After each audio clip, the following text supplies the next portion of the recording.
I wore a tie. Welcome to the world's most dangerous show. And not just because of what I'm wearing under this.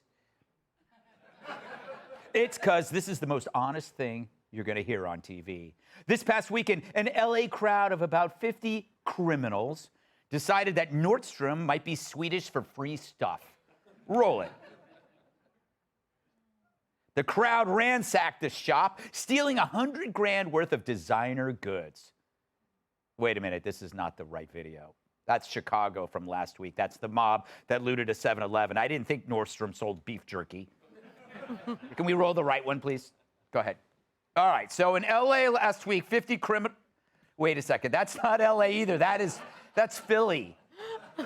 That's when 100 kids took a Wawa apart. That's the last time I let you guys smoke weed at the production meeting. Let's try it again.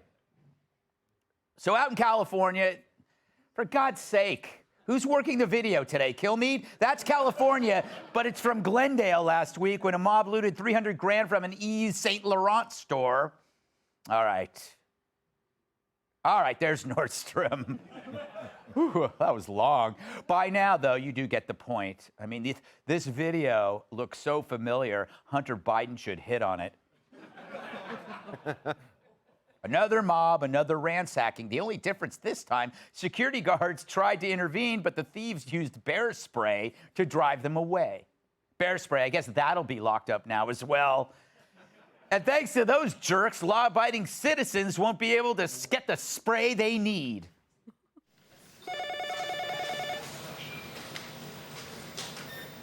Jody, what's the good word, huh? Can you believe this?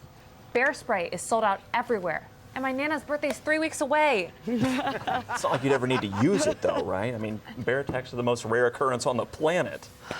But good luck. Thanks for the honey. Yeah. Oh, my God, a bear! Dude, put on it! Oh, if only I had some kind of spray.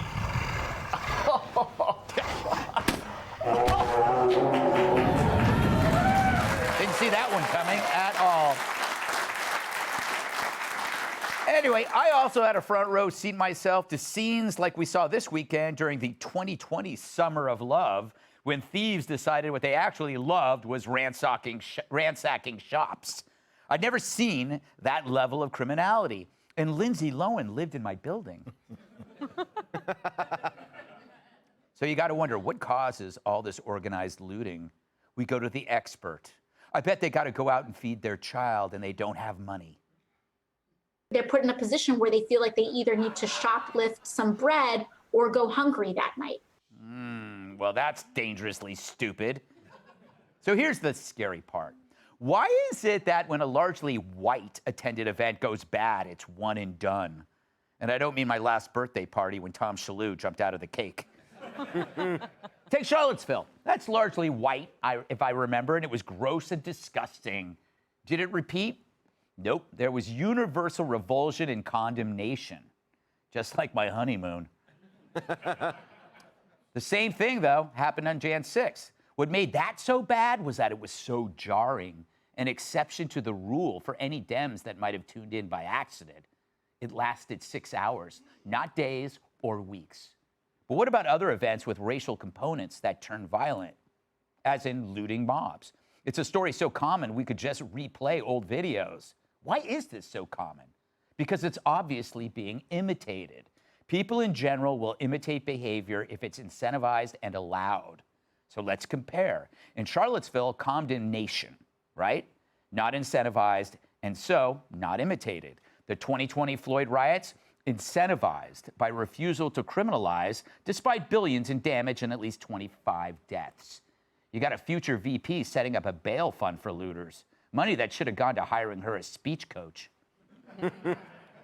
And so it continued, imitated. The point being, the media and its acolytes cannot deny blacks their right to imitate bad behavior, while they inform blacks that imitating productive behavior is selling out to the oppressor. Why are black youth enraged or encouraged to imitate only bad behavior? You don't see Little League coaches showing their teams endless clips of the Mets.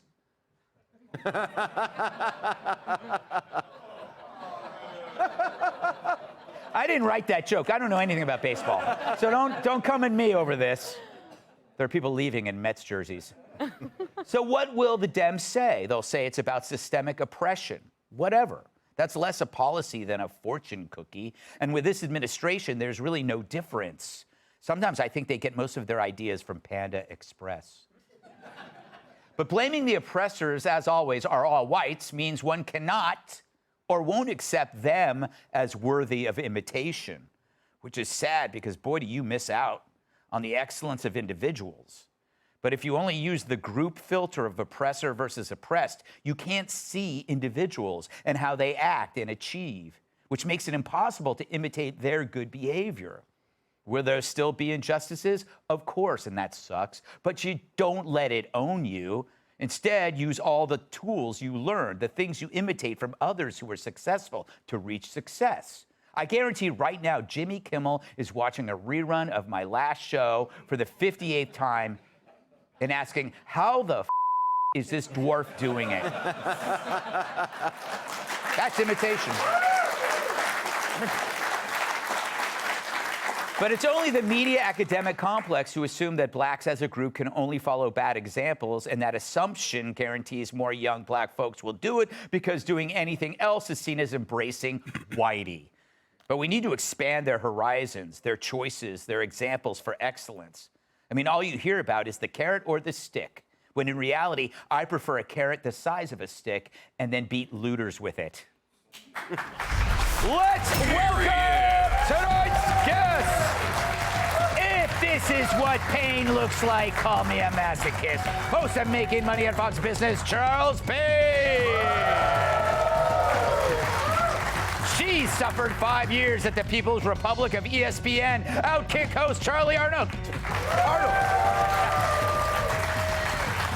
His safe space is a Goodwill donation bin. Founder of the LoftusParty.com, Michael Loftus. And finally, parents tell their kids to finish their dinner because there are starving people at Fox. That's all that was going. Fox News contributor Kat Timm.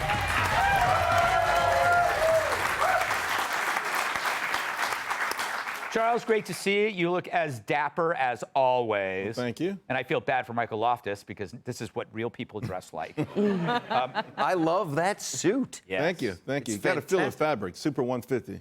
You don't want him to touch Never mind. I'll tell you about it later. What do you, why isn't this stopping? What do you think of my theory that imitation is behind this, or do you think that there's something else? There's a lot behind it. And by the way, I'm surprised he came to me first on this. Let me just tell you my own personal experience. So I grew up around the country, around the world. The first part of my childhood as an Army brat. Mm-hmm. My parents separated. We moved to Harlem in the 70s. And I can tell you, the blackout in 1977 in New York City was amazing. Mm-hmm. It was my neighborhood was the hardest hit looting. Mm-hmm. And I'm out there, so you don't understand. I'm looking out the window, and people are stealing stuff that I wanted so bad. So I seen a guy running down the block with a boombox. I was looking at this boombox for 4 years. I'm like, oh my God. You know? Then there's a Woolworth that's 3 blocks away. For some reason, they took the Timex watch display, which used to be about 6 feet tall. They carried it from 3 blocks away and dropped it right in front of my building. And they're all private watches. I'm like, oh. And to this day, I have a fixation. You should see my watch collection. It's true. Now I get it. That's it. So the whole time I'm asking my mom, can I please go loot? Please. And she said no. She kept saying, no, you can't loot. I finally, in the morning, when she fell asleep, I did go out for some crumbs. It was bad. Okay. I went to a Tom McCann shoe store down in the basement. It was pitch black. I grabbed a big-ass box. I'm like, oh, got something. I move, people grabbing it. I go up. I open it up as those big shoe horns, you know. So, you know, the thing is, you're taught in black neighborhoods that you're oppressed and this is okay. You know, that this system hates you. Mm-hmm. And so any opportunity you get to exact revenge, fine. And, you know, it's not just the media, it's the education systems. Everyone else is people who should be trying to help you, who are the ones who are actually hurting you. I'm telling you right now, what's happening in this country, politicians in general are seducing people to doing this, particularly black kids. Mm-hmm. It's heartbreaking, it's scary, but it just shows, it's just another example along with the poor education and other things that they do not want black people to do well in this country. And you have to wake up to see who really is on your side and who isn't. The people like my mom who said, hell no, you're not going to go loot, is who you want on your side. Yeah, amen.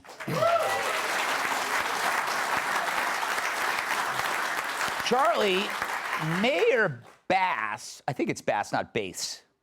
Who cares? She said that this kind of behavior is unacceptable.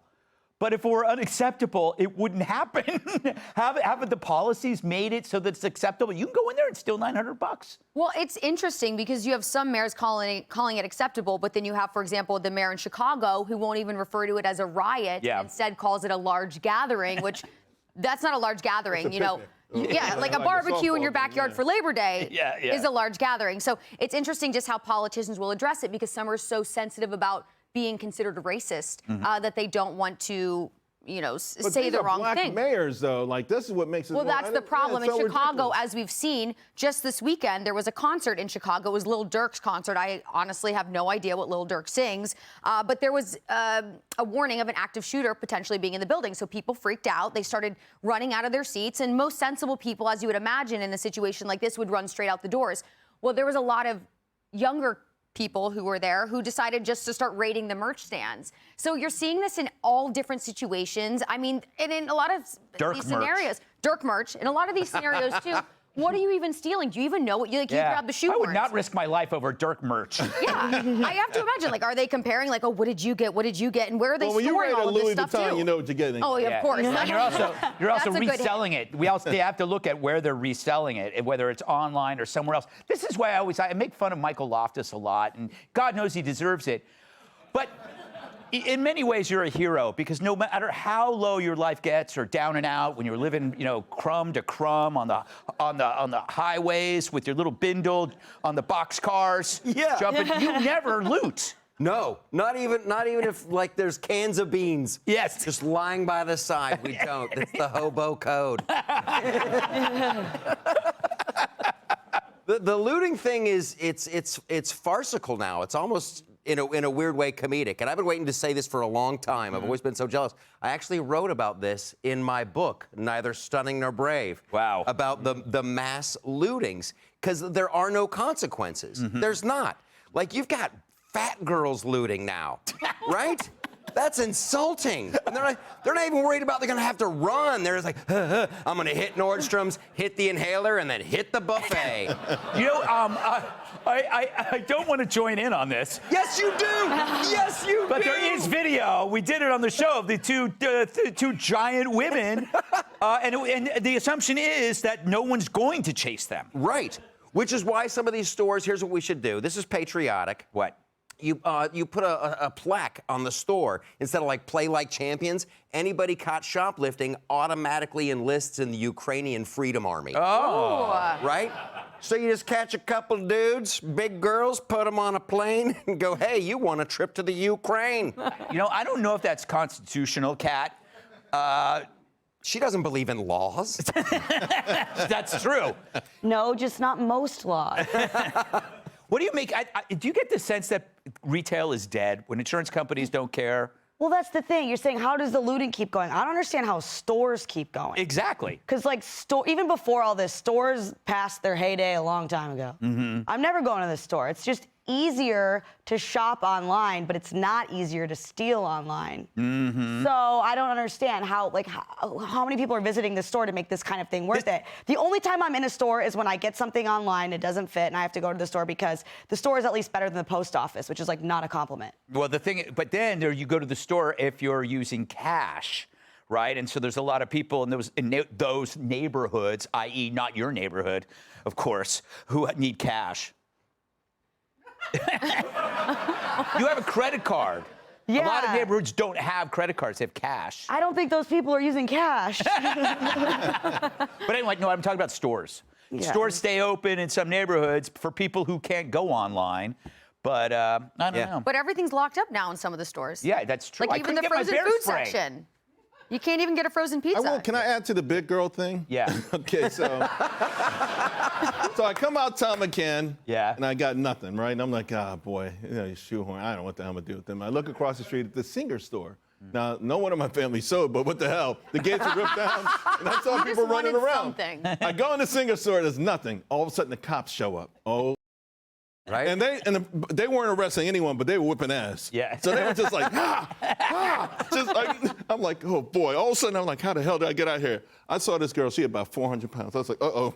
And I just eased right out. You appreciate this. The sports reporter, she like a tackle. I was like, "Arr!" and just scooted off. That's when I went home. I said, I learned my lesson. All right, Mom, you were right.